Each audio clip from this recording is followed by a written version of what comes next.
au Sahel pour corriger l'erreur que vous avez commise en Libye et en corrigeant ces erreurs, vous êtes en train de commettre d'autres erreurs.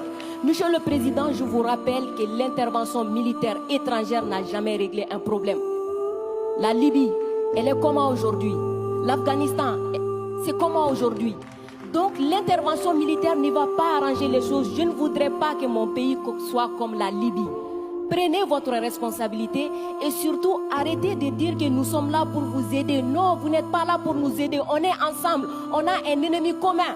On le combat ensemble. Et pour finir, ces sorties ces derniers jours entre vous et les autorités maliennes, c'est juste une honte. Parce que c'est une honte. Vous avez le même ennemi et l'ennemi, il est grandi. L'ennemi, il prend de la peur dans ça. Dites-leur. Faites-moi plaisir. Dites-leur.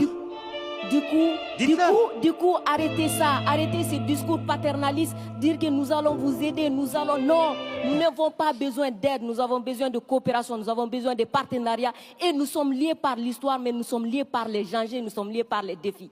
Mais je suis 100% d'accord avec ce que vous venez de dire. Mais après, vous ne pouvez pas me dire, vous ne pouvez pas couvrir les propos inacceptables qui ont été tenus par des gens qui, eux, n'ont ni la légitimité ni la légalité pour eux. Or, ils ont tenu des propos inacceptables. Non, mais je vous le dis. Et vous ne pouvez pas me dire, on doit avoir un dialogue équilibré, réciproque, et me dire, dès que je vous parle avec le cœur et que je vous dis la vérité, je serai paternaliste. Je ne suis pas paternaliste, je suis sincère. J'ai droit à la même sincérité que vous. Me demandez pas, dès que je dis la vérité, je serai paternaliste. On ne va jamais s'en sortir. Vous me dites la vérité avec votre cœur, vous me prenez à partie, vous me bousculez. J'ai le droit de vous dire ma vérité aussi. C'est pas du paternalisme, c'est de la sincérité.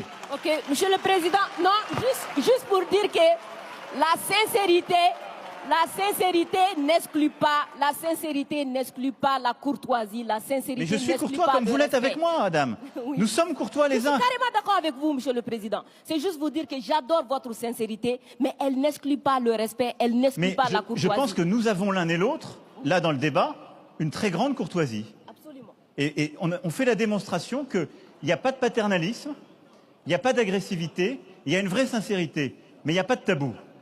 Et ce que vous avez décrit sur ce qu'on fait au Sahel, c'est exactement ça. Moi, je ne pense pas que l'intervention militaire soit l'alpha et l'oméga. Je pense le contraire. Et donc, le problème que vous avez aujourd'hui, c'est qu'il y a une autorité de transition qui dit « ils devraient rester là militairement, parce qu'ils ne veulent pas faire le travail ». Nous, mais exactement, il y a des accords avec des engagements de toutes les parties.